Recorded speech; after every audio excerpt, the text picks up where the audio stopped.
খোলাফায়ে রাশিদার সোনালী দিন কেন যে ফিরে আর আসে না, সকলে পেয়ে তার অধিকার, কেন যে প্রাণ খুলে হাসে না। ধলির আসনে বসে ওমারে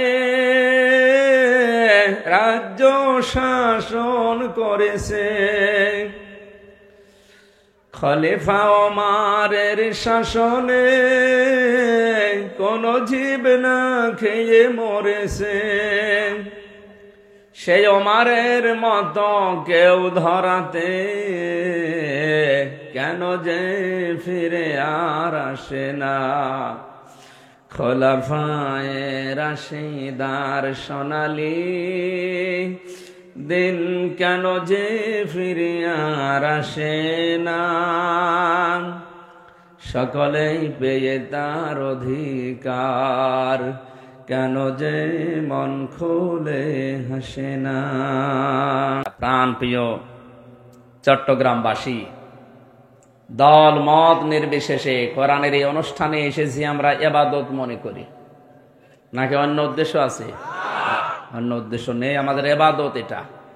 এখানে শ্বাস প্রশ্বাসে নিঃশ্বাসে আসা বসা প্রত্যেকটা কদমে কদমে নেকি হচ্ছে। কিসের জন্য বলেন তো? কোরআনের জন্য। এটা যদি না থাকতো আপনারা আসতেন না। ওয়াইদ তাআযানা রাব্বুকুম লাইন শাকারতুম লাযীদান্নাকুম ওয়া লাইন কাফারতুম ইন্না আযাবি লাশাদীদ। এটা যেহেতু কোরআনের অনুষ্ঠান, এটা আমাদের জীবনে অন্তত নিয়ামত আমরা গ্রহণ করছি নাকি? সূরা ইব্রাহিমের আয়াতে আল্লাহ এটা জানিয়েছেন, ওয়াইদ তাআযানা রাব্বুকুম, তোমার রব যেন এলান দিচ্ছে যে একটি ঘোষণা। একটি কি?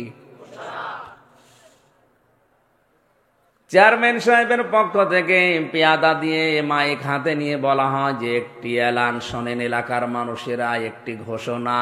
আল্লাহ পাক যেন নিজে মাইক হাতে নিয়ে দুনিয়ায় নেমে পড়েছেন, একটি ঘোষণা। কি সেই ঘোষণা বান্দা বান্দীদের জন্য? লাইন শাকারতুম লাযীদান্নাকুম, যদি আমার নিয়ামতের শুকরিয়া আদায় করো অবশ্যই আমি আল্লাহ ওই নিয়ামত তোমাদের জীবনে বৃদ্ধি করে দেব। নিয়ামতের শুকরিয়া কাকে বলে? বাংলাদেশে আমরা অনেকেই মনে করি টুটি পর্যন্ত একেবারে খেয়ে একটা ঢেকর তুলে বললাম আলহামদুলিল্লাহ, হয়ে গেল। তাফসিরে মুফাসসির লিখেছেন তিনটা শর্ত মানা লাগবে আপনাকে নিয়ামতের শুকরিয়া আদায় করতে হলে। 1 নম্বরে মুখে স্বীকার করা লাগবে, 2 নম্বরে অন্তরে শান্তি পাওয়া লাগবে, 3 নম্বরে ওই নিয়ামতের যথাযথ কদর তার হুকুমে করা লাগবে। আজকের এই ময়দান যদি নিয়ামত মনে করেন, মুখে স্বীকার করে বলছেন আলহামদুলিল্লাহ, অবশ্যই আমাদের অন্তরে কোরআনের অনুষ্ঠানে আসতে পেরে আনন্দ লাগছে। কথা বলে না কেন? 3 নাম্বার শর্ত যেটা শুনবেন আজকে এখান থেকে, এটা শোনার পরে আপনার প্র্যাকটিক্যাল লাইফে বাস্তব জীবনে যদি এই কথাগুলো সেট করতে পারেন, তাহলে লাইন শাকারতুম লাযীদান্নাকুম, লামে তাকিদ নুনে সাকিলা দিয়ে আল্লাহ জানিয়েছেন অবশ্যই তোর জীবনে এরকম নিয়ামত আরো দেব। এটা সর্বশ্রেষ্ঠ নিয়ামত। কেন? এখানে প্রতিটি অক্ষরে 10টা করে নেকি হবে, কোনো সন্দেহ নেই। আর যদি আপনার মন আরো বড় থাকে, আমার আল্লাহ 700 পর্যন্ত দিতে পারে।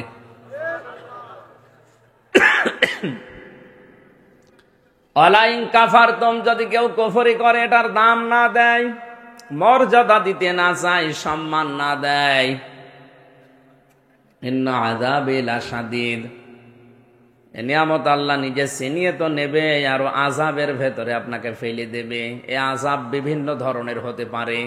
আযাব যে দেবে এজন্য ইন্না দিয়েছেন, লাম দিয়েছেন, ইন্না আযাবি লাশাদীদ।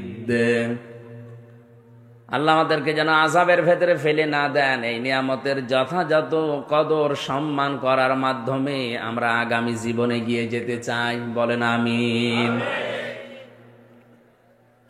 এ কোরআনে কারীম আমরা যারা শুনতে এসেছি, পৃথিবীতে আল্লাহ মানুষকে যত নিয়ামত দিয়েছেন, আল্লাহর নিজের ভাষায় শ্রেষ্ঠ নিয়ামত কোরআন শরীফ। আর রহমানু আল্লামাল কুরআনা খালাকাল ইনসানা আল্লামাহুল বায়ান। সুবহানাল্লাহ আলহামদুলিল্লাহ লা ইলাহা ইল্লাল্লাহ সুবহানাল্লাহ আলহামদুলিল্লাহ লা ইলাহা ইল্লাল্লাহ লা ইলাহা ইল্লাল্লাহ মুহাম্মাদুর রাসূলুল্লাহ। আল্লাহ পাক বলেন, আমি রহমান, যত দয়া দুনিয়ার মানুষকে আমি করেছি সবচেয়ে বড় দয়ার প্রমাণ হচ্ছে আমার কোরআন। যে কোরআন শিখিয়েছি তোমাদেরকে, এটা এমন দয়া, এর চাইতে বড় দয়া দুনিয়ায় আর নেই। 700 কোটির উপরে এখন মানুষ দুনিয়ায়, মাত্র 175 কোটি আমরা মুসলিম, যারা ধর্মীয় গ্রন্থ কোরআন বলতে পারি, যদিও পড়ি না অনেকে। খালাকাল ইনসান, তিনি মানুষ বানিয়েছেন।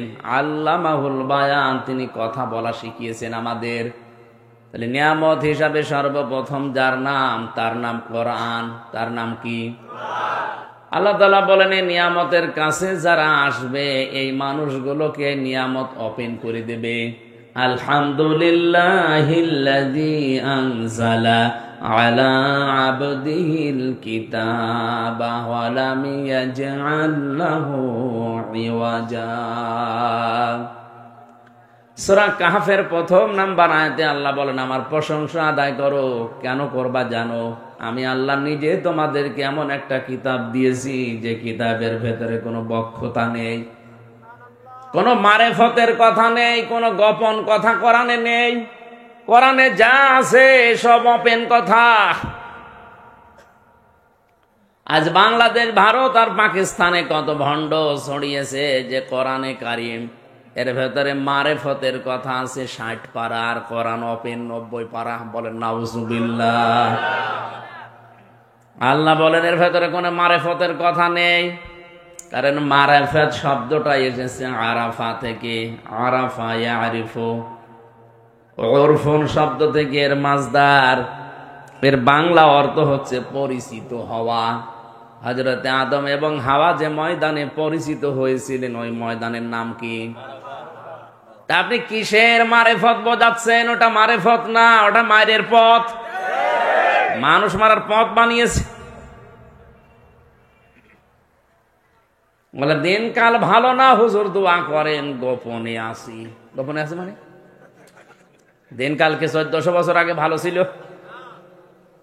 কত কঠিন অবস্থা ছিল ওই সময়, এখনো তো কিছুই আসে নাই। মানুষের মাথার উপরে করাত দিয়ে চিরে ফেলতো। হ্যাঁ, এসেছে যাদের জীবনে, তারা এই কথা বললে মানায়। আপনি তো শুধু খাচ্ছেন আর ভড়ি মোটা করছেন, আপনার সহবার ভড়ি বাদ দিলে কিছুই নেই। 48,000-এর উপরে পীর এই দেশে এখন সরকারি জরিপে। আমার দৃষ্টিতে, আমি যতটুকু জানি বুঝি কোরআন হাদিস দিয়ে, মাত্র কয়েকটা বাদ দিলে বাকিগুলো সব ব্যবসা করে খাচ্ছে। এদের পেট আর জহব্বা বাদ দেবেন, কিচ্ছু পাবেন না। আর এত বড় বড় ভুড়ি হয়, মহিলারা লজ্জা পায়। আল্লাহ, বাচ্চা হয় আমাদের আর পেট হয় এর। পেট গো, আগের ভুড়ি কোলাকুলি করতে যাবেন, বুক পাবেন না।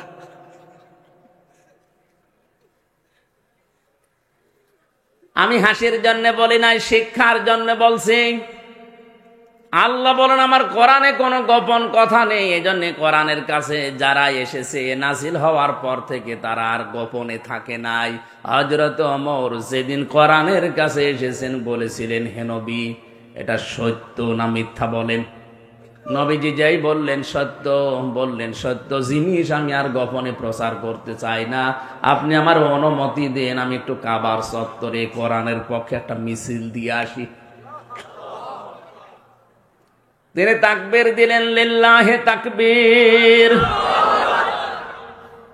মক্কার কাফেরেরা বাড়ি ঘর থেকে বের হয়ে চিন্তা করছে, কে গো এত বড় তাকবীর দেয় আল্লাহর নামে, তাও কাবার চত্বরে, কার বাবার সন্তানের এত বড় বুকের পাঁঠা। জালানা দিয়ে দরজা দিয়ে মুখ বের করে দেখে মিছিলের আগে হযরত ওমর। তাড়াতাড়ি করে দরজা জালানা বন্ধ করে বলছে, ওর সামনে গেলে মাথা থাকবে না।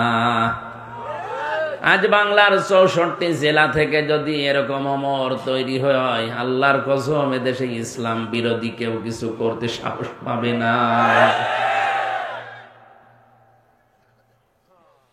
আমারে বাস্তব জীবনের কথা বলছি, আমি যাদেরকেই দেখেছি কোরআনের কাছে এসেছে, এ মানুষগুলো আর গোপনে থাকতে চায় না, অথচ তাদের জীবনে কত মামলা এই কোরআনের কারণে মাথার উপরে এখনো ঝুলে আছে।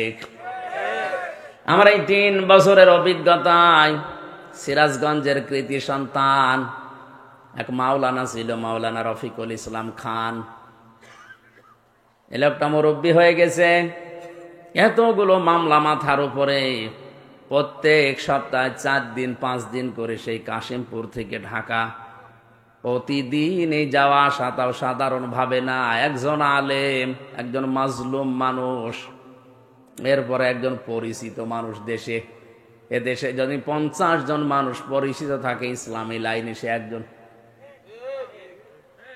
তার ডান্ডা বেড়ি দিয়ে মাজার ভেতরে দড়ি লাগিয়ে হাতায় হ্যান্ডকাপ দিয়ে টেনে নিয়ে যাচ্ছে। আমারে মাঝে মাঝে বলতো, হামজা আর পারা যায় না।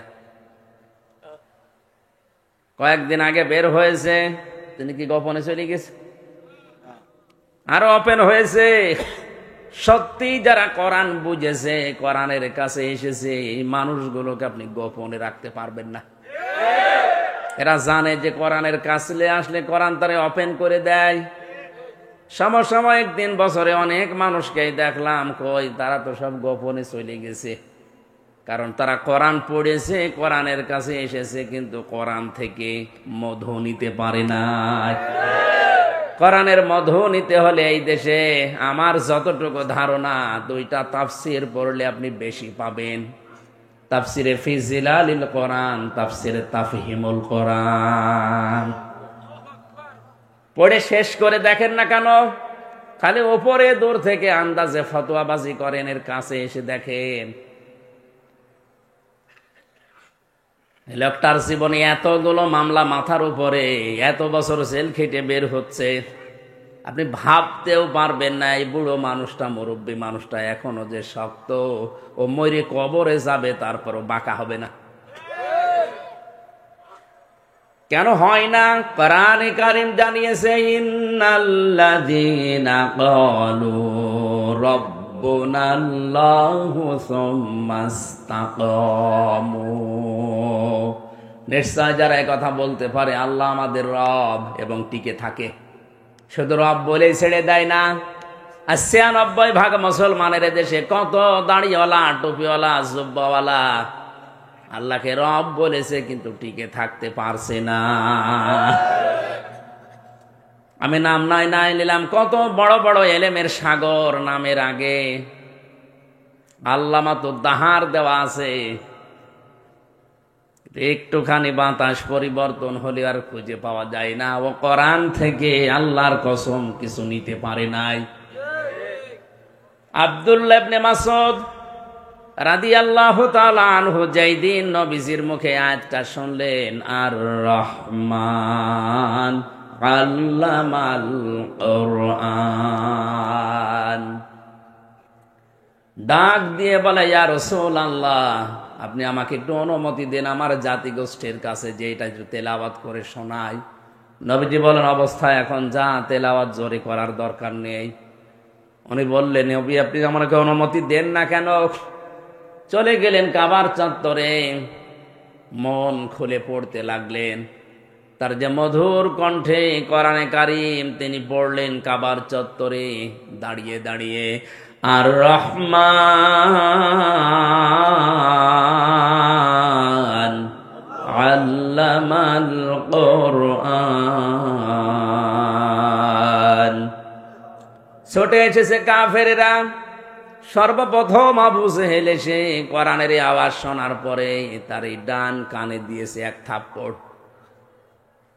হাদিসে এসেছে এত জোরে থাপ্পড় লাগিয়েছে হযরতে আব্দুল্লাহ ইবনে মাসউদের কান দিয়ে রক্ত পড়ছিল, জীবনের মতো কানটা নষ্ট হয়ে গেছে। নবীজির কাছে গিয়ে বলে, ইয়া রাসূলুল্লাহ, আপনার মুখে কোরআনে কারীম শোনার পরে আমি একটু তেলাওয়াত করেছিলাম কাবার চত্বরে, এই দেখেন তার ফল, আমার কানটা নষ্ট হয়ে গেছে। নবীজি তার দৃশ্য দেখে কাঁদছিলেন। হঠাৎ করে ফেরেশতা জিবরাইল এসে তিনিও কান্না আরম্ভ করলেন। বদরের ময়দানের কথা আমরা জানি। এই শয়তানকে দুইটা বাচ্চা ছেলে পিটিয়ে ঠান্ডা বরফের মতো করে রেখেছিল। বুখারী শরীফে আছে, হাত্তা বারিদা, একেবারে ঠান্ডা ফ্রিজ মার্কা হয়ে পড়েছিল। আব্দুল্লাহ ইবনে মাসউদ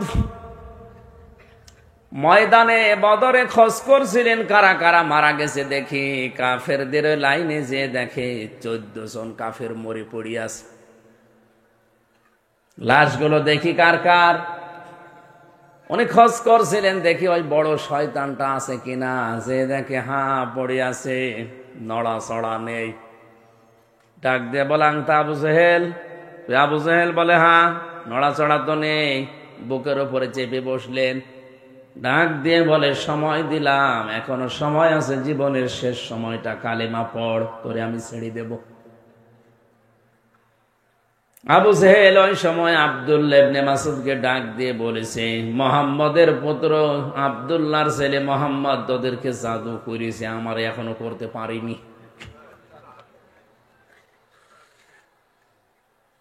হযরত ইবনে মাসউদ দৌড় দিয়ে গেলেন, তুই একটু চিন্তা কর দেখি পারিস কিনা। ঘুরে ঘুরে দেখলেন আর কাউকে পাওয়া যায় কিনা। আসলেন ফিরে, আবার বুকের উপরে বসে বললেন, বল এবার সময় শেষ। বলে, না আমি বলবো না, তোদেরকে জাদু করেছে, আমার এখনো করতে পারিনি। হযরত ইবনে মাসউদ বলেন, বিশ্ব নবীকে জাদুকর বললি, তোরে আমি আর ক্ষমা করলাম না। ছড়ি বের করে চালিয়ে দিলেন গলায়। আবু জেহেল বলে, মাসউদ গলাটা একটু বড় করে কাট, মানুষ যেন দেখে বসেছে নেতার মাথা। মরে যাচ্ছে তাও তেজ কমছে না। কপালে হেদায়েত ছিল না। খাতামাল্লাহু আলা কুলুবিহিম ওয়া আলা সামিইহিম ওয়া আলা আবসারিহিম গিশাওয়া ওয়া লাহুম আযাবুন আযীম। আল্লাহ নিজে তাদের উপরে মোহর লাগিয়ে দিয়েছে। এমনি কারো উপরে আল্লাহ মোহর লাগায় না। যে মানুষগুলো কোরআনের বিরুদ্ধে অবস্থান নেয়, আমার আল্লাহ তাদের অন্তরে মোহর লাগিয়ে দেয়। এটা সিস্টেম। বাংলাদেশে আজ যারা কোরআনের ডাইরেক্ট বিরুদ্ধে আছেন, থামেন। আপনার অন্তরে আল্লাহ মোহর লাগিয়ে দেবে, কানের উপরে পর্দা লাগিয়ে দেবে, চোখের উপরে পর্দা লাগিয়ে দেবে। এর কপালে হেদায়েত ছিল না, এই জন্যে এই যে সুযোগ 2 বার পাওয়ার পরেও আল্লাহ ওকে হেদায়েত দেয়নি, ও পড়তেও পারেনি, উল্টা পাল্টা কথা বলেছে মরণের আগেও। হযরত ইবনে মাসউদ চিন্তা করলেন, এর মাথাটা তো কাটা হয়ে গেছে, দেখি নবীর কাছে নিয়ে যায়, বিশ্ব নবী দেখলে খুশি হবেন। মাথা ধরে টানে না, মাথা নড়ে না। কি গো, মাথা এত ভারী হয়ে গেল কি করে? মাথার ভেতরে বুদ্ধি এসেছে। মাথায় তো দড়ি বাঁধা ছিল, যে হাতের ভেতরে যে ছড়ি আছে, ছড়ি দিয়ে কানের ভেতরে ছিদ্র করিস, 2 কানে রশি পড়িয়ে টাইট করে বেঁধে অগ্রভাগটাকে টান দিতেছে। এবার মাথা নড়ে। আল্লাহ পাক বোঝাতে চেয়েছে ইবনে মাসউদ সূরা রহমানের আয়াত তেলাওয়াত করার কারণে এই শয়তান তোমার কান নষ্ট করেছিল একটা, আজকে তোমার হাতে আমি এর 2 কান ছিদ্রি করে দুনিয়ায় দেখিয়ে দিলাম। এখান থেকে শিক্ষা হচ্ছে পৃথিবীতে যার উপরে যতটুকু কিছু করবেন ওর ডবল আল্লাহ আপনার উপরে তুলি আপনার মরণ দেবে। তাছাড়া দুনিয়ার জীবন আপনি ছাড়তে পারবেন না। কাউকে যদি 1 থাপ্পড় দিয়ে থাকেন এমন পরিবেশ আল্লাহ পরবর্তীতে তৈরি করবে। ওয়াতিলকাল আইয়ামু নুদাউলুহা, এ পৃথিবীর সময় আল্লাহ পাল্টায়। আপনি 20 বছরে যা করছেন এরকম 20 বছর আরো জীবনে ওই লোকটাকে আল্লাহ দেবে। আপনি যতটুকু করলেন ওর ডবল আল্লাহ আপনার জীবনে শেষ করবে, এরপরে কবরে যাবেন। আমি তো এটা বানালাম, কথা বলেন না কেন? নবীদের কাছে নিয়ে গেলেন, তাবর ভেতরে বিশ্ব নবী মুহাম্মদ রাসূলুল্লাহ দুহাত তুলে সেজদা দিয়ে দুহাত তুলে বলছে, রব্বুল আলামিন 313 জন নিয়ে এসেছিলাম, একটা লোককেও দেখতে পাচ্ছি না। হযরতে আবু বকর চাদরটা শরীরের উপরে তুলে দিয়ে বলেন, হে রাসূল আপনি চিন্তা করবেন না, ওরা 313 জনই বাতিলের ভেতরে বন্টন হয়ে গেছে, ওরা আছে ময়দানে। ডাক দিলেন বাইরে দাঁড়িয়ে, রাসূলুল্লাহ একটু বের হয়ে আসেন, আপনার চিরশত্রু আবু জাহেলের মাথা নিয়ে এসেছি। নবীজি বাইরে আসলেন, মাথাটা দেখার পরে খুশি হলেন, হাসছিলেন। ইবনে মাসউদও হাসছিলেন। জিবরাইল এসে বলে, ইয়া রাসূলুল্লাহ ওই দিন কোরআন পড়ার কারণে এর কান নষ্ট করেছিল আবু জাহেল, আপনিও কাঁদছিলেন, আপনার সাহাবীও কাঁদছিল, ওই দিন আমিও কেঁদেছিলাম। আজকে আপনারা 2 জনই হাসেন, এর 2 কান ছিদ্র করে দিয়ে আমি এই হাসির ভেতরে একটু হেসে দিয়ে গেলাম। বলেন সুবহানাল্লাহ। আমার শিক্ষার বিষয় ছিল, পৃথিবীতে কেউ যদি কোরআনের কাছে আসে বুঝে শুনে, তাকে আপনি শত বাধা দিয়েও গোপনে রাখতে পারবেন না, ও ওপেন হবেই। এই কোরআন শোনার জন্য যারা আজ এসেছে, আজকে কিন্তু ওপেন কথা আছে, তেলাওয়াত কিন্তু আয়াতে। আমরা আর গোপনে থাকতে চাই না, গোপনে থাকতে থাকতে আমাদের দিয়ে দেওয়ালে পিঠ থেকে গেছে। এখন আমরা ওপেন হব। দরুদ আর সালাম পড়ছে আমাদের নবী মুহাম্মদুর রাসূলুল্লাহ সাল্লাল্লাহু আলাইহি ওয়াসাল্লামের প্রতি। যত নবী রাসূল আল্লাহ দুনিয়ায় পাঠিয়েছিলেন, প্রত্যেকটি নবী জিনিস দিয়েছেন। কয়টা? লাকাদ আরসালনা রুসুলানা বিল বায়্যিনাতি ওয়া আনজালনা মাআহুমুল কিতাবা ওয়াল মিজানা লিয়াকুমান নাসু বিল কিসত। সূরা হাদীদের 25 নম্বর আয়াতে আল্লাহ পাক বলেন, নিশ্চয় আমি আমার রাসূলগণকে প্রেরণ করেছি স্পষ্ট প্রমাণ সহ। যত নবীকে আল্লাহ দুনিয়ায় পাঠিয়েছিলেন কম বেশি প্রত্যেককে আল্লাহ একটা জিনিস দিয়েছেন, ওহী। কি দিয়েছেন? প্রতিটি নবীকে আল্লাহ ওহী দিয়েছিলেন। তার ধারাবাহিকতায় আমাদের নবীকে আল্লাহ দিয়েছেন সর্বশ্রেষ্ঠ ওহী, তার নাম ফুরকান। অন্য নাম আমরা জানি কোরআন, আল কিতাব, আজ জিকির, আল হুদা, বিভিন্ন নাম আছে। যত নবীকে আল্লাহ ওহী দিলেন, প্রত্যেকটি নবী কম বেশি ওহী পেয়ে তার জাতির লোকদেরকে ওহীর আলোকে সতর্ক করেছিলেন। কথা বুঝতেছেন? হযরতে সালেহ আলাইহিস সালামের জামানায় তিনি ওহী পেয়ে জাতির লোককে সতর্ক করেছিলেন 2টা বিষয়ে। জাতির লোকেরা তার কাছে সর্বপ্রথম যেটা আবদার করেছে, তোমাকে নবী হিসাবে মানতে পারি, এই বিশাল পাহাড় এর একেবারে চূড়া থেকে 10 মাসের একটা গর্ভবতী উট বের করে নিয়ে আসো, সেখান থেকে জীবন্ত বাচ্চা বের করে দাও। হযরত নূহ আলাইহিস সালাম আল্লাহর কাছে সিজদা দিয়ে দোয়া করেন, রব্বুল আলামিন এরা দেখতে চায় ওহীর আলোকে ডাক দেওয়ার পরেই মুজিজা। 2 নম্বরে প্রত্যেকটি নবীকে আল্লাহ কম বেশি মুজিজা দিয়েছিলেন। আমার কাছে এরা মুজিজা চাই। আল্লাহ রাব্বুল আলামিন নবীজি হযরতে সালেহ আলাইহিস সালামের কথা দোয়া কবুল করে তাকে উটনি পাঠিয়ে দিলেন, 10 মাসের গর্ভবতী উটনি। আসতেছে উট। আমার শিক্ষা দেওয়ার বিষয় এখানে ভালো করে খেয়াল করবেন। হাদিহি নাকাতুল্লাহি লাকুম আয়াতান ফাদারুহা তাকুল ফি আরদিল্লাহ। তিনি বললেন এটা আল্লাহর উষ্ঠে, এটা আয়াত, এটা নিদর্শন। ফাদারুহা তাকুল ফি আরদিল্লাহ, এই জমিনে ছড়িয়ে যাবে, চড়ে বেড়াবে, যা ইচ্ছা খাবে, যা ইচ্ছা পান করবে, কেউ নিষেধ করতে পারবা না। কারণ এটা আমি নিয়ে আসতে চাইনি, তোমরাই আমাকে নিয়ে আসতে বাধ্য করেছো আল্লাহর কাছ থেকে। ওয়ালা তামাসসুহা বিসুইন ফায়াখুযাকুম আযাবুন আলীম, কেউ খারাপ উদ্দেশ্য নিয়ে আল্লাহর এই নিদর্শনের কাছে আসবা না। কেউ যদি খারাপ উদ্দেশ্য নিয়ে, ষড়যন্ত্র নিয়ে এর কাছে আসো, আল্লাহ কিন্তু আযাব পাঠাবে। ঘটনা 10 মিনিট না, আমি 1 মিনিটে শেষ করছি। শেষ পর্যন্ত ওরা মানে নাই। ওষ্ঠের বিভিন্ন কাজ কারবার দেখে তাদের ফসলাদি, ফল ফলাদি, পানি সব খেয়ে ফেলে। শেষ পর্যন্ত এরা 9 জন ডাকাতকে ঠিক করে ওষ্ঠীকে মেরে ফেলে। আল্লাহ রাব্বুল আলামিন তাদের প্রতি যে গজব দিয়েছিলেন, যে আযাব পাঠিয়েছিলেন, হযরতে সালেহ আলাইহিস সালামের এই জামানায় আল্লাহ একটা নিদর্শন পাঠিয়ে তারা দেখার পরও বিশ্বাস করে নাই। এখানে শব্দ আয়াতের ভেতরে আয়াতান শব্দটাও আছে।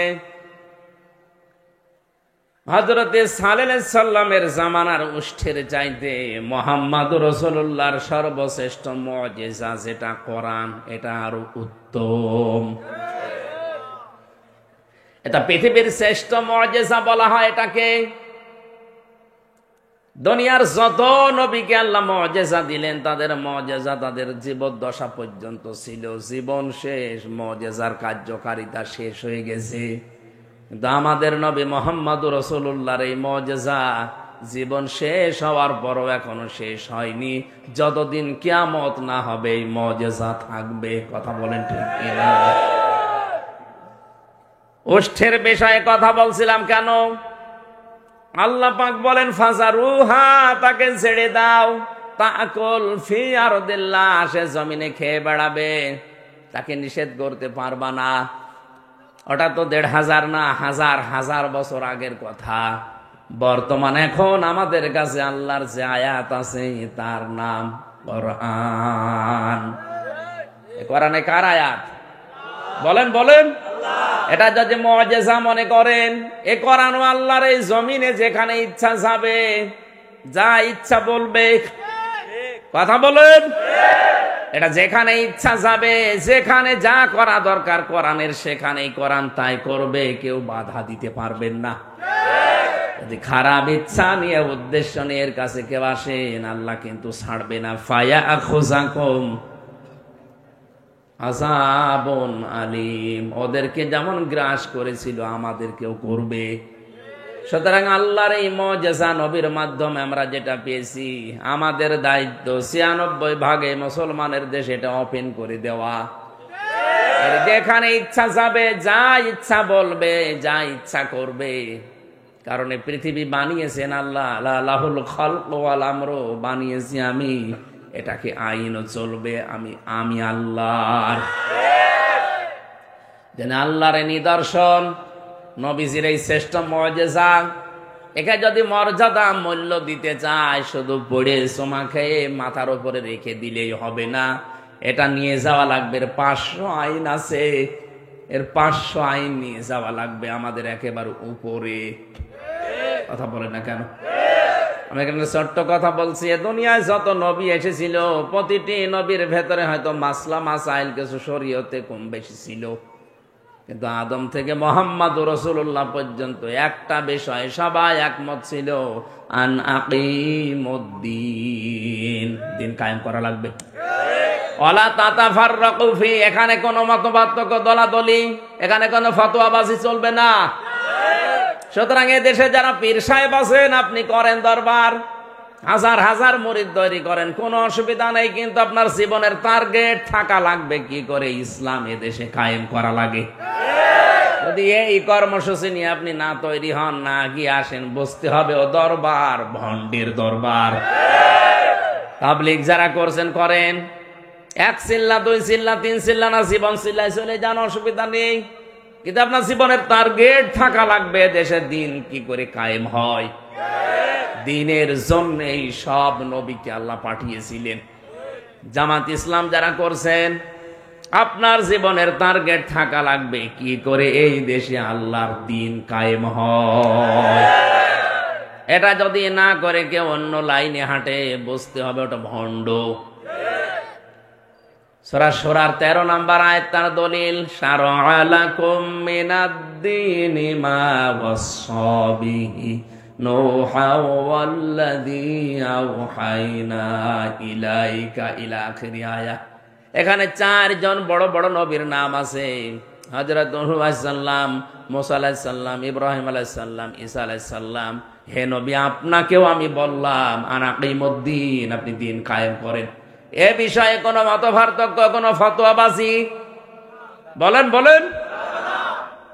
নামাজ পড়া যেমন ফরজ মনে করেন, সামনে রোজা, রোজা রাখা যেমন ফরজ মনে করেন, দিন কায়েম করা আপনাকে ফরজ মনে করা লাগবে। কারো ভেতরে যদি আকাঙ্ক্ষা না থাকে যে দিন কায়েম হোক, নবীজি বলেন সে মরবে, কিন্তু মুনাফিক হয়ে মরবে। বাংলাদেশে এখন এই ধরনের লোক দিন দিন বেড়ে যাচ্ছে। আরে ভাই, আপনি তো মুনাফিক হয়ে মরছেন, আপনি নামাজ দিয়ে কি করবেন, রোজা দিয়ে কি করবেন? দিন কায়েম করার জন্যে আমি শহীদ হতে হলেও হব, এরকম কামনা যদি কারো ভেতরে তৈরি না হয়, ও মারা যাওয়ার সময় ঈমান নিয়ে মরা কঠিন, ও মুনাফিক হয়ে মরবে। আল্লাহ আমাদেরকে সহজ কথাটা বোঝার তৌফিক দেন, বলেন আমিন। যত মুআজিজা নবীদেরকে দিয়েছেন, বললাম আমরা শ্রেষ্ঠ মুআজিজা পেয়েছি। উষ্টির সাথে খারাপ ব্যবহার করে যদি আল্লাহ শাস্তি পাঠাতে পারে, শ্রেষ্ঠ মুআজিজার সাথে আজ যারা খারাপ ব্যবহার করছেন, এটাকে যারা আইন হিসাবে না নিয়ে শুধু রেখে দিয়েছেন খানকায়, মাদ্রাসায়, মসজিদে, এর সাথে অপমান করছেন আপনি। কিয়ামতের দিন কিন্তু নবীজি এ কোরআন হাতে নিয়ে আপনার বিরুদ্ধে মামলা দায়ের করবে। وقال الرسول يا رب إن قوم اتخذوا هذا القرآن مهجورا। আল্লাহ পাক বলেন সূরা ফুরকানের ভেতরে আছে, কিয়ামতের দিন নবী নিজে মামলা দেবে তাদের বিরুদ্ধে যারা কোরআনকে পেছনে ফেলে রেখেছিল। আজ উপরে রাখার কথা ছিল কোরআন শরীফ। এ বাংলাদেশের সবচাইতে উপরের জায়গা যেখানে আইন তৈরি হয়, সংসদ। ওখানে আইনগুলো তৈরি করার দরকার ছিল কোরআন দিয়ে। কথা বলেন ঠিক কিনা? ওইটা বাদ দিয়া যারা মানুষ মন মতো আইন তৈরি করছেন, আপনি কিন্তু শয়তানের আরো বড় হয়ে গেছেন। এই কথাটা তো আমি বানালাম। শয়তান আল্লাহর হুকুম মানে নাই মাত্র একটা, কয়টা? কিন্তু আল্লাহর হুকুমের বিরুদ্ধে নতুন করে কোন বিধান, আইন ও তৈরি করেনি। কথা বলেন না কেন? শয়তান আল্লাহর আইন মানে নাই কয়টা? কিন্তু আল্লাহর আইনের বিরুদ্ধে নতুন করে কোন আইনও বানায়। কিন্তু যে মানুষ আল্লাহর সৃষ্টি হয়ে নিজে আল্লাহর বিধান মানে না, এবার আল্লাহর বিধানের বাইরে এগেনস্টে আর একটা বিধান তৈরি করে তার বান্দাদের উপরে চাপিয়ে দেয়, এটা শয়তানের আরো বড় দাদা। জিন শয়তান আমরা জানি, সূরা নাস, ফালাক, ইখলাস, আয়াতুল কুরসি, সূরা ফাতিহা পড়ে ফু দিলে চলে যায়। আর এই যে শয়তান, এ পুরা কোরআন পড়ে ফু দিলেও যায় না। এ কথার ওজন কত আপনি হয়তো টের পাননি, এরা টের পেয়েছে। আজ এই মানবরূপী শয়তানগুলো ভর করে আমাদের শিক্ষা ব্যবস্থা জাহান্নাম বানিয়ে ফেলেছে। কথা বললেই শুধু ওদিকে যায়, বলো হুজুর এদিকে বলবেন না, এদিকে বলবেন না, যাবো কোন দিকে? সব দিকেই তো ফোড়া হয়ে বসে আছে। অর্থনীতির দিকে যাবেন, অর্থনীতি আর সুদ ভিত্তিক অর্থনীতি বাংলাদেশকে ঝরঝরি করে ফেলেছে। আল্লাহর কসমে কোরআন হাতে নিয়ে বলছি, যতদিনে দেশে যাকাত ভিত্তিক অর্থনীতি কায়েম না হবে ততদিন পর্যন্ত এই দেশে আপনি সুদ থেকে বাঁচতে পারবেন না।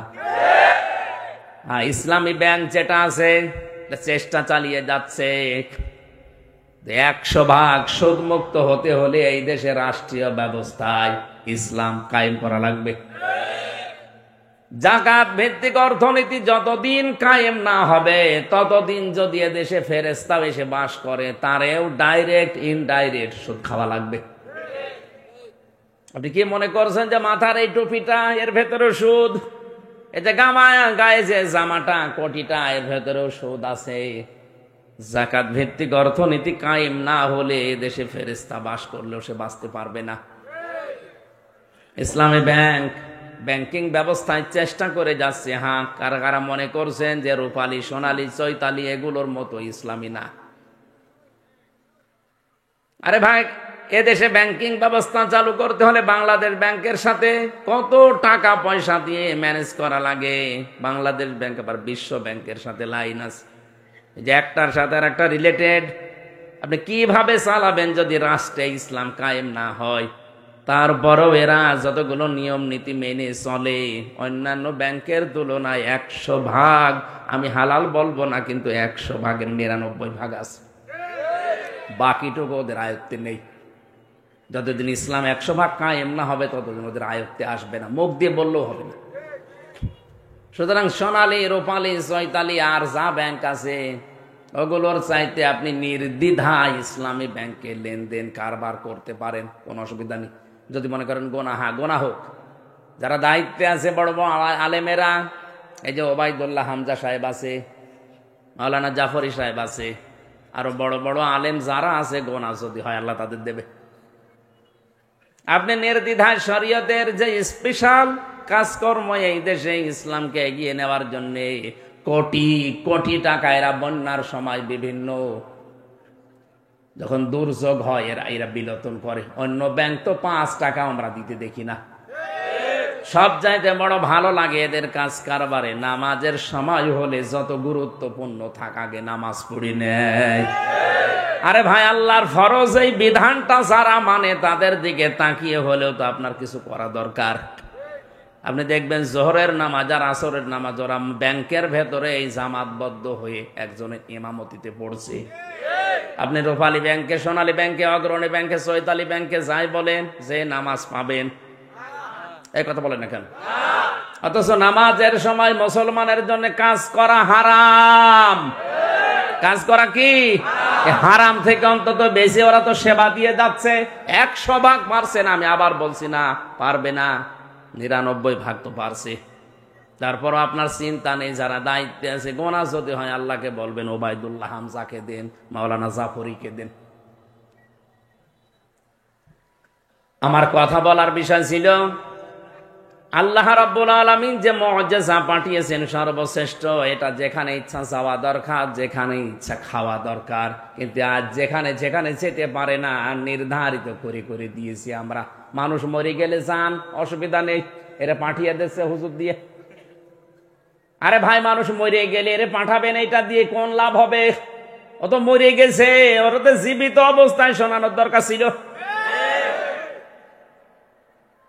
এখন যে লোকটা মারা গেল উনি যদি কোরআন সামনে নিয়ে পড়ে যে আল্লাহর সৃষ্টি যারা পরিবর্ধন করে ফেলেছে তাদের কোনো ক্ষমা নেই, এই কথাটা কোরআনে সূরা নিসায় আছে, উনি তো পড়বে, এটা তেলাওয়াত করবে।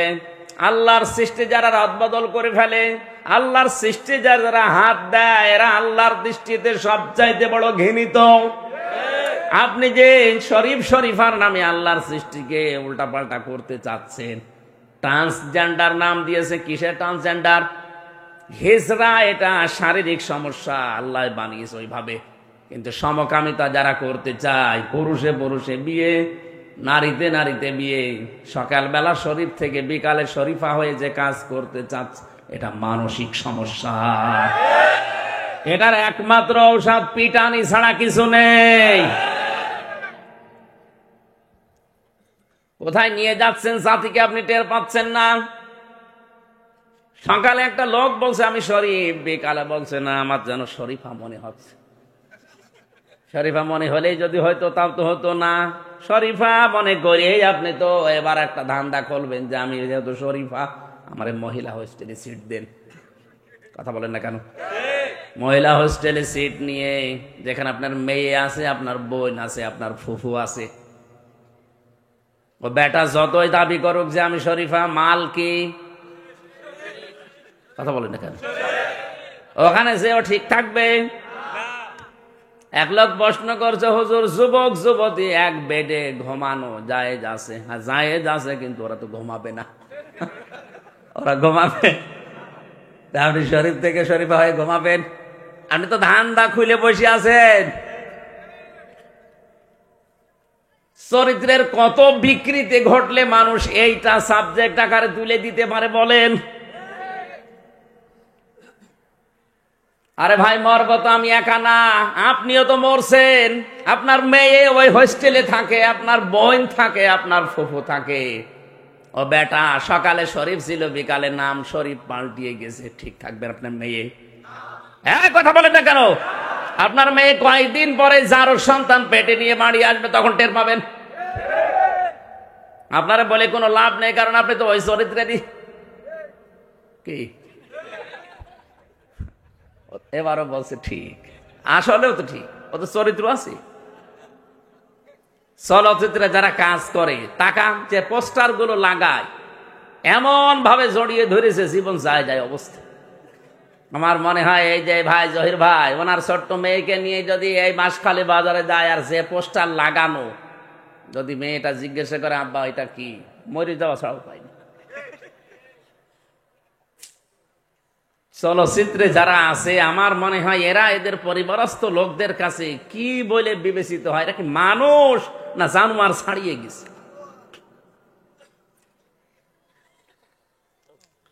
এরা প্রেস ক্লাবের সামনে বিভিন্ন সাংবাদিক সম্মেলন করে বলছে, না আমরা এই অধিকার চাই, আমরা আমেরিকার মতো এই অধিকার নেবে। অধিকার নিয়ে আপনারা নিজেরা নষ্ট হয়ে জাহান্নামে যান, কোনো অসুবিধা নেই, আমাদের নিয়ে যাওয়ার জন্য চেষ্টা চালিয়েন না। আমরা আপনাদের সাথে যেতে চাই না জাহান্নামে। কথা বলেন ঠিক কিনা? একা মরলে তো হয়তো, আপনি তো মারছেন আমাদেরও। 2 তলা লঞ্চ বা স্টিমার বা নৌকা, ওপর তলায় আমরা আছি, নিচতলায় যারা আছে ওদের পানি আছে নিচে, কিন্তু পানি নিলেই ফুটা করে নেওয়া লাগবে। এই জন্য উপরে আসে বারবার। উপরে যারা আছে ওরা যদি বারবার বলে ডিস্টার্ব করো, পানি নিতে আসো, নিচেই তো পানি আছে, ওরা বলে ঠিক আছে তোদের কাছে আর যাব না, কথাও শুনবো না, পানি দেখি কত নেওয়া লাগে। ফুটো করে এবার পানি তুলতেছে। ওপরে যারা আছে ওরা যদি বলে ঠিক আছে তুই তোল, তুই মরবি মর, অসুবিধা নেই, ওপরের লোক বাঁচবে। আরো জোরে বলেন। আরে ভাই, আপনি যা করছেন কোরআনের চোখ দিয়ে, হাদিসের চোখ দিয়ে দেখতে পাচ্ছি, আপনি আল্লাহর সৃষ্টি পাল্টিয়ে ফেলছেন। লূত নবীর বংশধরকে আল্লাহ ধ্বংস করেছিল এই কারণে। এই কথা বলে না কেন? এইটা আপনি কোন কায়দায় বিভিন্ন চক্রান্তের মাধ্যমে ঢুকিয়ে আমাদেরকেও ধ্বংস করতে চাচ্ছেন? ওদেরকে আল্লাহ ডেড সি বানিয়ে মৃত সাগরে পরিণত করে দিয়েছে। বাংলাদেশকেও আল্লাহ মৃত সাগর বানাতে সময় নেবে না, যদি এই গুনাহ চালু হয়। আল্লাহর কাছে ঘৃণিত কার সব চাইতে? কারণ আল্লাহ নারীদের প্রতি পুরুষদের, পুরুষদের প্রতি নারীদের আকর্ষণ বানিয়েছে, আর আপনি শুরু করেছেন নারীতে নারীতে, পুরুষে পুরুষে বিয়ে। এই গজব যারা তৈরি করতে চাচ্ছেন, বাংলাদেশকে ধ্বংসের দ্বার প্রান্তে পৌঁছাতে চাচ্ছেন, এটা ডুবিয়ে দিতে চাচ্ছেন, উপরে বসে বসে তো তামসা দেখতে পারি না, বাধ্য হয়ে আপনাকে এখন মানা করা লাগছে। সালে নবীর উটকে যদি খারাপ উদ্দেশ্যে স্পর্শ করার কারণে, হত্যা করার কারণে শাস্তি আসতে পারে, আল্লাহর এই শ্রেষ্ঠ নিদর্শন, এই মুআজিজার সাথে আজ যারা খারাপ ধারণায় আছেন, উল্টাপাল্টা কাজ করছেন, থামেন। আল্লাহর শাস্তি আসলে আপনি শুধু না, আমারেও মারবেন। এই জন্য বাধ্য হয়ে বাঁচার জন্য হলেও নিজেরে বলা লাগছে। কথা বলেন ঠিক কিনা?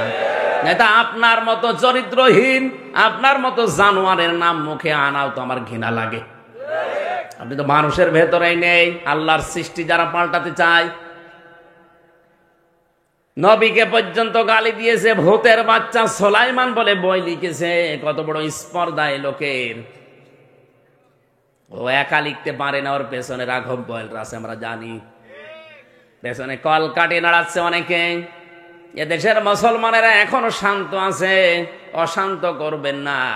এরা এমনিতেই ফতোয়াবাজি করতে পারে, কিন্তু আল্লাহ আর রসুল কিছু হলে এক হয়ে যেতে দেরি হবে না।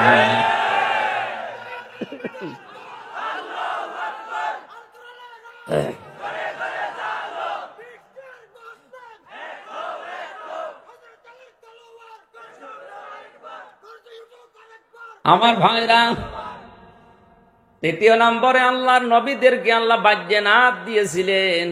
এমন উন্নত চরিত্র তাদের ছিল। আমি সব নবী না, আমাদের নবীর একটা কথা কয়েক মিনিটে একটু বলছি আমাদের শিক্ষার জন্যে। হযরতে যায়েদকে খাদিজাতুল কুবরা বাজার থেকে কিনে এনে নবীজির কাছে দিয়েছিলেন খাদেম হিসাবে কাজ করার জন্যে। 7 দিন পরে হযরতে যায়েদের পিতার চাচা খোঁজ পেয়ে এসেছে, ডাক দিয়ে বলে, ইয়া রাসূলুল্লাহ, জানতে পেরেছি আমাদের সন্তান আপনার কাছে আছে, যায়েদ, দয়া করে ফেরত দেন। নবীজি বলেন, যায়েদ যদি তোমাদেরকে চিনতে পারে আর যদি যেতে চায় আমি নিষেধ করব না, আর যদি যেতে না চাই, চিনতে না পারে, আমি কিন্তু ছেড়ে দেব না, আমি এরকম মানুষ না। পিতা বললেন, অবশ্যই আপনি যুক্তিপূর্ণ কথা বলেছেন। হযরতে যায়েদকে আনা হলো, ডাক দিয়ে বলে, ইয়া রাসূলুল্লাহ, এই আমার বাবা আর এটা আমার চাচা। দুইজনেই বলে, যায়েদ বাড়ি চলো, তোমার মা কাঁদতেছে, বাড়িতে যা আছে সবই তোমার, সব দিয়ে দেব তোমাকে। হযরতে যায়েদ ডাক দিয়ে বলেছিলেন, হে আমার বাবা, হে আমার চাচা, মা কাঁদতেছে, বাড়ির সম্পদ আমাকে দিতে চান। বাড়ির সম্পদ শুধু না, তামাম দুনিয়াও যদি আমারে আপনি দিতে চান, এই 7 দিন এ লোকটার কাছে থাকার পরে যে ব্যবহার পেয়েছি, তামাম দুনিয়া দিলেও এ লোকটাকে ছেড়ে যাওয়া যায় না। কি ব্যবহার পেয়েছিলেন 7 দিনে? আপনার বাড়ির চাকরটা, দোকানদার যেটা আছে, দোকানের কর্মচারীটা, বাড়িতে যে মেয়ের লোকটা কাজ করে, কাজের মেয়েটা, আপনার ড্রাইভারকে যদি বলেন, বাবা তোরে 10 লাখ টাকা দিয়ে ছেড়ে দেব, তুই কি চলে যাবি? ও বলবে, শয়তান, তুই আমারে ছাড়। নবীদেরকে আল্লাহ যে 3টা জিনিস দিয়েছেন, ওহী, মুআজিজা আর উন্নত চরিত্র, আল্লাহ আমাদেরকে উন্নত চরিত্র মুহাম্মদুর রাসূলুল্লাহ থেকে নেওয়ার তৌফিক দিন, বলেন আমিন। কয়েকদিন ধরে একটা মাসলা ঘুরপাক খাচ্ছে, আমি নিরসন করার জন্য বলছি, এদিকে তাকান। মিয়ারে হক বলে দাবি করছে অনেকে সাহাবায়ে কেরাম। না, কোরআন এবং হাদিস আমি যতটুকু বুঝেছি, পড়েছি, আমার দৃষ্টিতে কোরআনে কারীম বলছে, সূরা নিসার 59 নম্বর আয়াত, ইয়া আইয়ুহাল্লাযীনা আমানু আতিউল্লাহা ওয়া আতিউর রাসূলা ওয়া উলিল আমরি মিনকুম। যারা মুফাসসির এখানে তাফসীর পড়েছেন, যারা খেয়াল করেন তো, এই যে আতিউ, এই শব্দটা, এটা ফেল, এটা ভার্ব, এটা ক্রিয়া। আল্লাহ পাক এটা নিজের নামের আগে রাখলেন, রাসূলের নামের আগে দিলেন। কিন্তু দুনিয়ায় নবী রাসূল, শুধু রাসূল আর আল্লাহ বাদে দুনিয়ায় আর যত মানুষ পৃথিবীতে আছে, তাদের নামের আগে কিন্তু নেই। একটা বারের জন্যও কি আপনার মনে আসে না আতিউ শব্দটা আল্লাহ নিজের নামে, রাসূলের নামে দিলেন, উলিল আমরের আগে দিলেন না কেন? তাফসীরের ভেতরে আছে, তোমরা আল্লাহকে মানো, বিনা শর্তে কোনো প্রশ্ন করা যাবে না। রাসূলুল্লাহকে মানো, কোনো প্রশ্ন করা যাবে না, বিনা স্বার্থে, চোখ কান বুঝে। কিন্তু উলিল আমরি মিনকুম, তোমাদের ভেতরে যারা নেতৃত্ব দেবে, উলিল আমর যারা, এদেরকে যদি কেউ মানতে চাও, আগে দেখবা এ লোকটা আল্লাহ রাসূলকে মেনে চলে কিনা। এতটুকু আল্লাহ শেষ করেননি, ফাইন তানাযাআতুম ফি শাইইন ফারুদ্দুহু ইলাল্লাহি ওয়ার রাসূলি ইন কুনতুম তুমিনুনা বিল্লাহি ওয়াল ইয়াউমিল আখির যালিকা খায়রু ওয়া আহসানু তা'ওয়িলা। আল্লাহ পাক বলেন, এরপরেও যদি তোমাদের ভেতরে কোনো ঝগড়া হয়, কোনো গন্ডগোল, কোনো সমস্যা দেখা দেয়, তোমরা সাহাবীদের দিকে দৌড়াও, এ কথা এখানে নেই। তোমরা আল্লাহ এবং রাসূলের দিকে ফিরে যাও। কার দিকে? যদি তোমরা আল্লাহ এবং রসুলের দিকে ফিরে যাও, আল্লাহ পাক এখানে ইং দিয়েছেন, কিয়ামতে যদি বিশ্বাস করে থাকো, আল্লাহকে যদি বিশ্বাস করে থাকো, তাহলে আল্লাহ এবং রাসূলের বিধানের দিকে ফিরে যাও।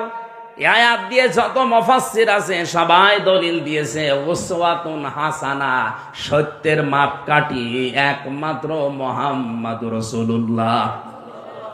তাকে নির্দ্বিধায় বিনা দ্বিধায় চোখ কান বুঝে অন্ধভাবে মানা যায়, তাছাড়া পৃথিবীর আর কাউকে অন্ধভাবে আপনি মানতে পারবেন না।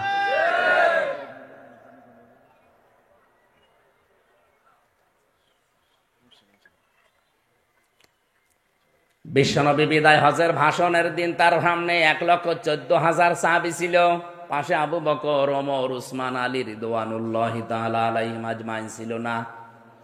কথা বলেন না কেন?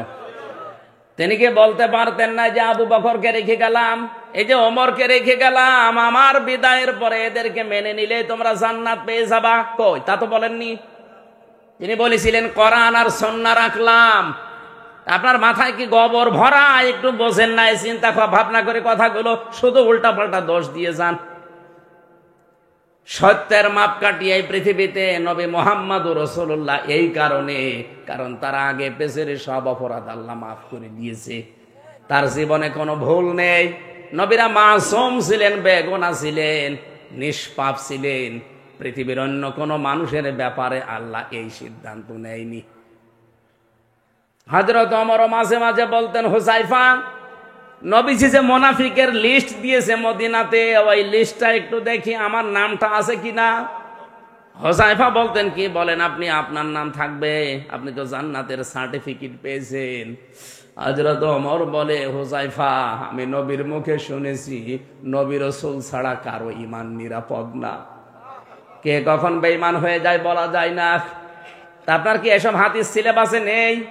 এগুলো কি আপনার পড়াশোনার ভেতরে আসে না? শুধু বিরোধিতা করতে হবে তাই অন্ধভাবে বিরোধিতা করে যাচ্ছেন। আপনার বিবেকে কি বলে? একটা ভুল বের করেন তো। নবীকে বলতে পারতেন না যে ওমরকে, আবু বকরকে, ওসমানকে রাখলাম, এদেরকে অনুসরণ করলে তোমরা জান্নাত পেয়ে যাবা? বলতে পারতেন না? তিনি কি বলেছিলেন? আমি কোরআন রাখলাম আর সুন্নাহ রাখলাম, এইটা যদি আঁকড়িয়ে ধরো, অনুসরণ করো, তাহলে জান্নাত পাবা। খালি উল্টা পাল্টা মনে করে যা ওনারা সাহাবীদেরকে ভুল ধরে, সাহাবীদের দেখতে পারে না। তোমার চাইতে সাহাবীর মহব্বত আমার কম নেই। সাহাবীদের মহব্বত আমাদের যদি কম থাকতো, বিনা কারণে, কোন কারণে আমি 3 বছর জেলে থাকলাম বলেন? মহব্বত দেখাতে এসেছি। এগুলো ইহুদি খ্রিস্টানরা পেছনের দরজা দিয়ে ওদেরকে কাজে লাগিয়ে উম্মতের ভেতরে ফাটল ধরাতে চেষ্টা চালাচ্ছে। আমি সব শুনেছি, সব জানি। এগুলো মুখ খুলতে চাচ্ছি না আপনাদের কারণে। মুখ খোলাবেন না, এখন থেমে যান। মওদুদি 100 বছর আগে ওটা শেষ হয়ে গেছে। এ নাম নিয়ে এখন যদি এই উম্মতের ভেতরে, আলেমদের ভেতরে ফাটল তৈরি করেন, ঐক্যের দিকে না এসে আরো উল্টা পাল্টা জিনিস নিয়ে আপনি ফাটল তৈরি করেন, কোন কারণে আপনি এগুলো করছেন বলেন তো? কে টাকা দিয়েছে আমরা জানি না? আপনাকে আমি থামার জন্য বলছি, আপনি থামেন। কত ফরজ গড়াগড়ি চলে যাচ্ছে। যেখানে সুদ খেলে মায়ের সাথে জেনা করার গুনাহ হয়, ওপেন চলছে এটা।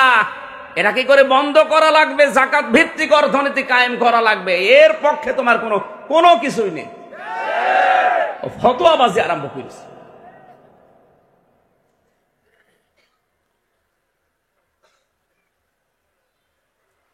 আজ জালেমে জালেমে কত মহব্বত দেখতে পাচ্ছি, আর আলেমে আলেমে আজ দুশমনী তৈরি করার জন্য কিছু আলেম ইহুদিদের টাকা খেয়ে উঠে পড়ে লিখেছি। আমি এগুলো ওদের সাথেই থেকেছি, 3 বছর ওদের সাথে থেকে শুনেছি যে ভেতরে কি। ইহুদি খ্রিস্টানদের কোটি কোটি টাকা পেয়ে মুসলমানদের ভেতরে আজ ফাটল ধরাতে ওরা গোপনে কাজ করছে। কোন ফরজ বিষয় নিয়ে কথা বলে না, কোন ওয়াজিব বিষয় নিয়ে কথা বলে না। কথা যত ওদের বিতর্কিত মাসলা নিয়ে, এইগুলো নিয়ে শুধু। আল্লাহর কোরআনে জানাচ্ছে যে কোন বিষয়ে যদি ঝগড়া হয়, তোমরা আল্লাহ এবং রসুলের কাছে যাও, যদি কিয়ামতে আর আল্লাহতে বিশ্বাস করো। আপনি কোন জায়গায় এখানে পেলেন যে অন্য কারো নাম আছে? as-sahabikan nujum, এই হাদিস আপনি পড়েছেন, এর সনদ মতন গুলো আগে ভালোভাবে খেয়াল করে দেখেন। সাহাবীদের চরিত্র সম্পর্কে আমাদের কোনো বক্তব্য আছে? আমরা সবাই জানি তাদেরকে আল্লাহ পছন্দ করে, রাদিয়াল্লাহু আনহুম ওয়া রাদু আনহু নাজিল করেছে। তারা যেমন খুশি আল্লাহর উপরে, আল্লাহও খুশি। যে সমস্ত সাহাবীদের ঐতিহাসিক জীবনী নিয়ে মতপার্থক্য আছে আমরা ওই পর্যন্ত রেখে দিয়েছি, না আর দরকার নেই। খালি খুশিয়ে খুশিয়ে বের করার চেষ্টা করেন। আমরা তেলাওয়াত করেছিলাম সূরা মুদ্দাসসিরের 3টা আয়াত। আমার যতটুকু আয়াত আছে কোরআন, এই 3টা আয়াতে যত কথা আল্লাহ জানিয়েছে, কিয়ামত পর্যন্ত আলোচনা করলে এই 3টা আয়াত শেষ হবে না, এত কথা এর ভেতরে আছে। আমরা দেখি, চেষ্টা চালাই তাফসীর আকারে কথা বলার। আল্লাহ আমাদেরকে যেন ভেতর থেকে কিছু বের করার তৌফিক দেন, বলেন আমিন। জবান খুলে পড়েন, আউযু বিল্লাহি মিনাশ শাইতানির রাজীম, বিসমিল্লাহির রহমানির রহিম, ইয়া আইয়ুহাল মুদ্দাসসিরু কুম ফাআনযির ওয়া রাব্বাকা ফাকাব্বির। সাদাকাল্লাহুল আযীম। বিশ্বনবীকে আল্লাহ সর্বপ্রথম যে 5টা আয়াত দিয়েছিলেন সূরা ইকরা আলাকের, জিবরাইল এসে বললেন, হে নবী আপনি বলেন ইকরা। তিনবার বলার পরও তিনি কিন্তু বলেননি, 3বারই বলেছিলেন মা আনা বিকারি, আমি পড়তে জানি না। বুকে চাপ দিয়ে যখন বললেন ইকরা বিইসমি রাব্বিকাল্লাযী খালাক, বিশ্ব নবী এবার জিবরাইলের সাথে পড়া আরম্ভ করলেন। একটু চিন্তা আসে না এখান থেকে, নবীজি প্রথম 3বার কেন পড়লেন না? 3বারই বললেন না আমি জানি না। 4র্থবার যখন পুরো আয়াত পড়লেন তখন তিনি শুরু করে দিলেন 5টা আয়াত জিবরাইলের পেছনে পেছনে পড়লেন। এই জন্যে উম্মতকে শিক্ষা দিয়েছেন, ও জিবরাইল আমি পড়বো কি? তুমি তো বারবার খালি ইকরা ইকরা বলো, তো আমি কি পড়বো? যখনই বলেছো বিইসমি রাব্বিকা, তোমার রবের নামে পড়ো, আমি কিন্তু পড়া আরম্ভ করেছি। এখান থেকে আমার উম্মতেরা যেন শিক্ষা নেয়, পড়াশোনা করতে হলে রবের নামে পড়া লাগবে। আজ আমাদের শিক্ষা ব্যবস্থায় রবের নামে পড়া আছে? বলেন। ইকরা বিইসমি রাব্বিকাল্লাযী খালাক, বিসমিল্লাহির রহমানির রহিম, ইন্নাদ-দীনা ইনদাল্লাহিল ইসলাম, আল ইয়াওমা আকমালতু লাকুম দীনাকুম। এই কথাগুলো আগে বিভিন্ন মনোগ্রামে ছিল, আস্তে আস্তে তুলে দিচ্ছি আমরা। আরে ভাই, এগুলো যদি তুলে দেন মানুষ শিক্ষিত হবে, কিন্তু জানোয়ার হবে। আমি নিজে দেখেছি, শিক্ষিত হচ্ছে না। আর যাদের আচরণ দেখলে জানোয়ারের চাইতেও খারাপ মনে হয়। একটা আলেমের সাথে যে ব্যবহার করে, আমি নিজে তো সাক্ষী, সাধারণ মানুষের সাথে কি করে, অথচ শিক্ষিত, অনার্স মাস্টার্স করা বিসিএস ক্যাডার। এই চোখে দেখেছি, শিক্ষক অজু করছে, ছাত্র পায়ে পানি ঢেলে দিচ্ছে, পায়ে কাদা লেগে আছে, 6-7 বছরের বয়সের ছাত্র হাত দিয়ে পরিষ্কার করে দিচ্ছে। আমি এই চোখে এটাও দেখেছি, শিক্ষক ক্লাস নিচ্ছে মাস্টার্সে বিশ্ববিদ্যালয়ে, ছাত্র জুতা দিয়ে পিটাচ্ছে, বলছে শালা তোরে মেরেই ফেলবো। ছাত্র তো 2টা, এটা কেবল 5 দিন গেছে মাদ্রাসা, এটা মানুষের মতো মানুষ হচ্ছে, আর ওইটা মাস্টার্স করে জানোয়ার হয়ে গেছে। কয়দিন পরে ওই জানোয়ারি এরকম একটা চেয়ারে বসবে। কথা বলেন না কেন? ওর যে চরিত্র, যে শিক্ষককে জুতা দিয়ে পিটাতে পারে, ওকে আর মানুষের মতো আচরণ আছে ওর? ওর ভেতরে যেটা আছে সব পশু হয়ে গেছে। কেননা মদ, গাঁজা, ফেন্সিডিল, বিড়ি, ইয়াবা, নারী নিয়ে ব্যস্ত থাকতো এই 5-6 বছর। বিশ্ববিদ্যালয়ে এমনও মানুষ দেখেছি সকালবেলা মদ দিয়ে কুলি করে। 3-4 জন থাকে একটা হলের ভেতরে, 3 জন যদি বিড়ি খায়, একজন খেতে না চায়, জোর করে খাওয়ায়, ওই খাওয়া লাগবে।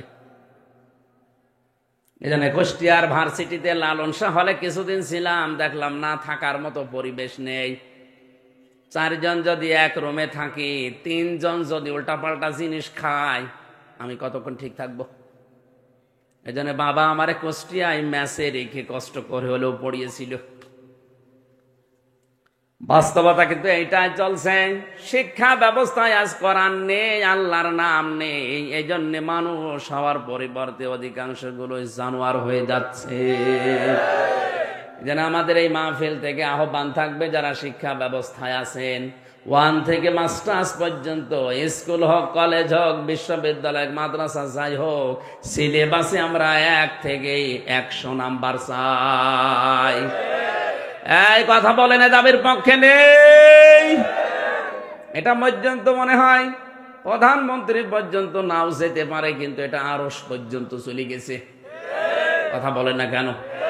আমরা চাই এটা আরশে যাক, কিয়ামতে যেন এটা সাক্ষী হয়ে আমার পক্ষে দাঁড়ায়। 5টা আয়াত নিয়ে আসছিলেন, হঠাৎ করে তিনি দেখলেন আসমান আর জমিনের মাঝে চেয়ার নিয়ে একজন বসে আছে। নবীজি বলেন, আমি ভয় পেয়ে গেলাম। ইবনে কাসিরের বর্ণনা, কিছুক্ষণ যাওয়ার পরে আমি হুবড়ি খেয়ে পড়ে গেলাম। তাড়াতাড়ি করে উঠে বাড়িতে যেয়ে বললাম স্ত্রী খাদিজাতুল কুবরাকে যে আমাকে ঢেকে দাও। হযরতে খাদিজা আমাকে ঢেকে দিলেন। আমি কাঁপছিলাম, এত ভয় পেয়েছি। আমাকে বস্ত্র আবৃত করে চাদর দিয়ে, কম্বল দিয়ে, লেপ দিয়ে, তোশক দিয়ে, যাই বলেন মুড়িয়ে রেখেছে। হঠাৎ দেখি ওই ফেরেশতা এসে আমার কাছে বলে, ইয়া আইয়ুহাল মুদ্দাথির, হে কম্বলওয়ালা, হে চাদরওয়ালা, বস্ত্র আবৃত ব্যক্তি, পোশাক পরিহিত ব্যক্তি, এভাবে পোশাক পরে বসে থাকার জন্য আপনাকে পাঠাইনি আল্লাহ। ওঠেন, ফাংজির, সতর্কবাণী শোনার মানুষকে। জাতি জাহান্নামে যাচ্ছে আর তুমি বসে গাছতলায় হু হু করছো, এটা তোমার কাজ না। তুমি তো আলেম, নবী এখন নেই, নবীর ওই দায়িত্ব আলেমদের। আল উলামা ওয়ারাসাতুল আম্বিয়া, আলেমরা নবীর ওয়ারিস, উত্তরাধিকারী। নবী থাকলে যা করতেন এখন আলেমদের তাই করা লাগবে। শুধু আলেমদের না, বাল্লিগু আন্নি ওয়ালাউ আয়া, বাল্লিগ না বাল্লিগু, বহু বছর। এই বাল্লিগুর ভেতরে যদি আমি হামজা আছি, জহির ভাই নেই, আপনারা নেই, এদেশের 16 কোটি মানুষও আছে, কারণ এদেশে 96% মুসলমান। 18 কোটির ভেতরে 16 কোটি আমরা। নবীর উম্মত বলে যদি দাবি করেন, নবীর নির্দেশ মানা আপনার জন্য জরুরি। এই কথা বলেন, এই নির্দেশ শুধু আল্লাহর নবী আমাকে দিয়েছে। আমি পালন করতে গিয়ে 3 বছর ছেলে থাকবো আর আপনি বুক ফুলিয়ে ঘুরবেন না, হবে না। যতটুকু জানেন অতটুকুই প্রচার করা লাগবে। আমার হয়তো বেশি আয়ত্ত আছে, আমি বেশি প্রচার করে বেড়াই। আপনার তো কুল হুয়াল্লাহু আহাদ জানা আছে, এটাই প্রচার করেন। আমার মনে হয় নবীর এই কথাকে ফরজ মনে করে দেশের 16 কোটি মানুষ যদি এক বাক্যে বলতো, যা জানি তাই প্রচার করব, কোরআনের মাহফিলে কেউ বাধা দিতে পারতো না। কারণ সবাই প্রচার করছে, বাধা দেবেন কারে?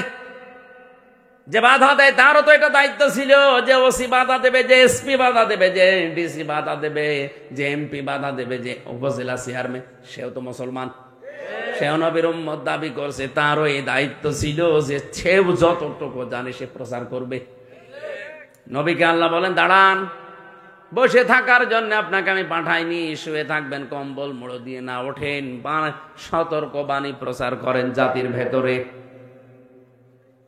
যত বিষয়ে সতর্ক করেছিলেন নবীজি, এই কোরআনে প্রায় 500টা সতর্ক বাণী আছে। কত?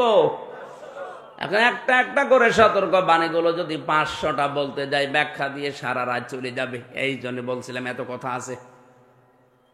কোরআন আল্লাহ সামারাইজ করে আমার মনে হয় কুম ফাংসিরের ভেতরে দিয়ে দিয়েছেন। আপনি সতর্ক করবেন যেটা নিয়ে, সর্বপ্রথম সতর্ক হবে আপনার রব সম্পর্কে। রব্বাকা ফাকাব্বির, আপনার রবের নামে আপনি সতর্ক করেন, আপনার রবের নামে আপনি তাকবীর দেন। এই যে আমরা লিল্লাহি তাকবীর, আল্লাহু আকবার বলি, এটা আমাদের বানানো না, এটা কোরআনের। যাদের স্লোগানে আল্লাহু আকবার নেই, ওটা মুসলমানের কোন স্লোগান হতে পারে না। মুসলমান দাবি করলে আপনার রবের নামে তাকবীর দেওয়া লাগবে, এটা আল্লাহর নির্দেশ। কথা বলেন না কেন? বিশ্বনবীর সাহাবী হযরত ওমরের কথা বললাম, তিনি মুসলমান হয়ে তাকবীর দিয়েছিলেন কি বলে?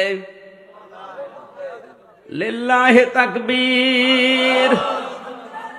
ওনার জীবনের শ্রেষ্ঠ স্লোগান ছিল, আমার জেলখানায় 3টা বছরে আমার প্রতিদিন এইটাই মনে হয়েছে, আল্লাহ পৃথিবীতে যত শব্দ আছে আমার কাছে মন থেকে পছন্দ হয়, ভালো লাগে।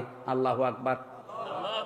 এই শব্দটা আমার এত ভালো লাগে, আমার অজান্তে সব সময় যেন বের হতেই থাকে, আল্লাহু আকবার, আল্লাহু আকবার। আর আমার মনের ধারণা, আমার কামনা, আমার ইচ্ছা, আমার মনে হয় আমার আল্লাহ আমাকে এই কারণে মাফ করে দেবে, আমি আশা রাখি। কারণ আল্লাহু আকবারের শব্দটা এত বড়, এত মহান, এত দামি। আমি বলতে চাই যে আল্লাহ তুমি পৃথিবীর সব চাইতে বড়, উপরে। জোরে বলেন আল্লাহু আকবার। রবের নামে তাকবীর আজ আমরা অনেকে দিতে চাই না, দিতে পারিও না। এই শব্দটা যদি কেউ মন থেকে উচ্চারণ করে, তার হার্টের যে রোগ আছে, তাফসিরে পড়েছি, হার্টের রোগ আল্লাহ ভালো করে দেবে। জীবনে যদি জিকির করতে চান, আল্লাহু আকবারের জিকির, এই শব্দটা বেশি করবেন। মনের অজান্তে যেন আপনার সবসময় বের হতে থাকে আল্লাহু আকবার। বলেন আল্লাহু আকবার, আল্লাহু আকবার। যত বিষয়ে সতর্ক করার কথা আমি কোরআনে পেয়েছি, আমাদের পরিবার থেকে সতর্ক করার নিয়ম এসেছে। বিশ্ব নবীকে আল্লাহ বললেন, ওয়াংদির আশিরাতাকাল আকরাবিন, আপনার নিকট যারা আছে তাদেরকে দিয়ে আপনি সতর্ক করেন।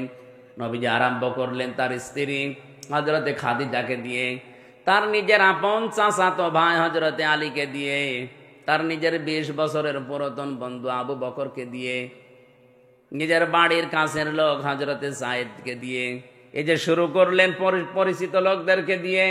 তাবলীগ করার নিয়মই এইটা, আপনি শুরু করবেন আগে নিজের ঘর দিয়ে। আর আমরা তাবলীগ করছে আগে আমেরিকায়। যে কে বলেছে আপনারে?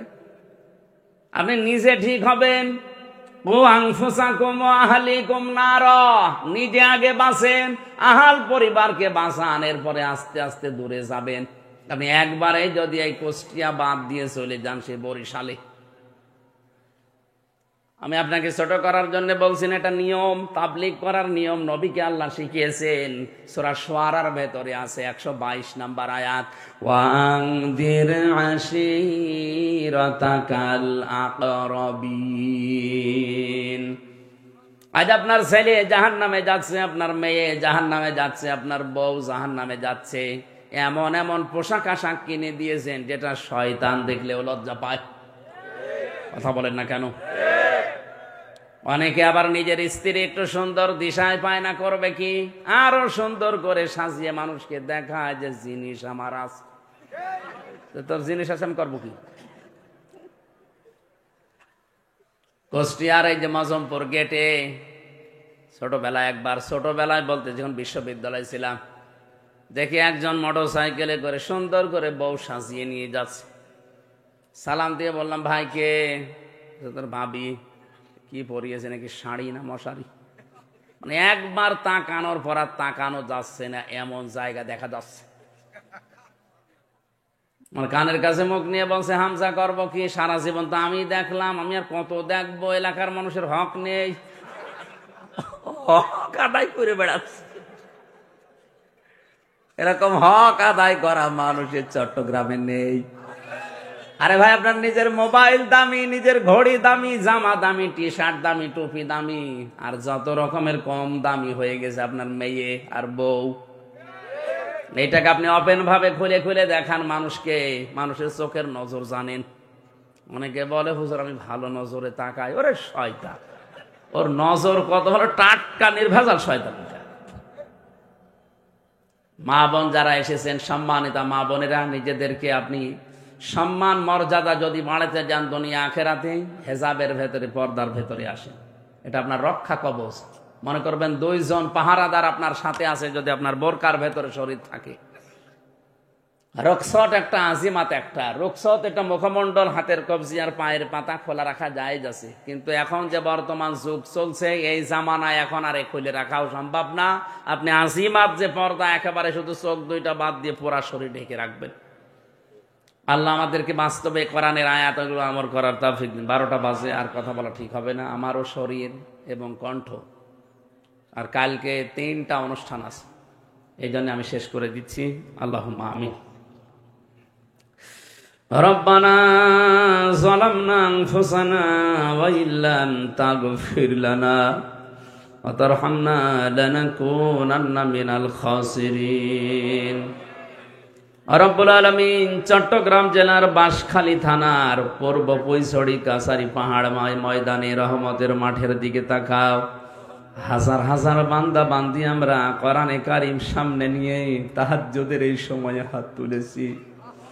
জীবনে কিছু যদি তোমার ভালো না লাগে আল্লাহ, এই দৃশ্য দেখে জীবনের মতো মাফ করে দাও।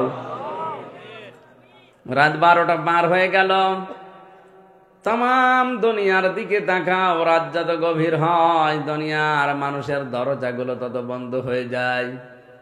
তোমার হাবিব জানিয়েছে রাত যত গভীর হয় তোমার রহমতের দরজা নাকি খুলতে থাকে।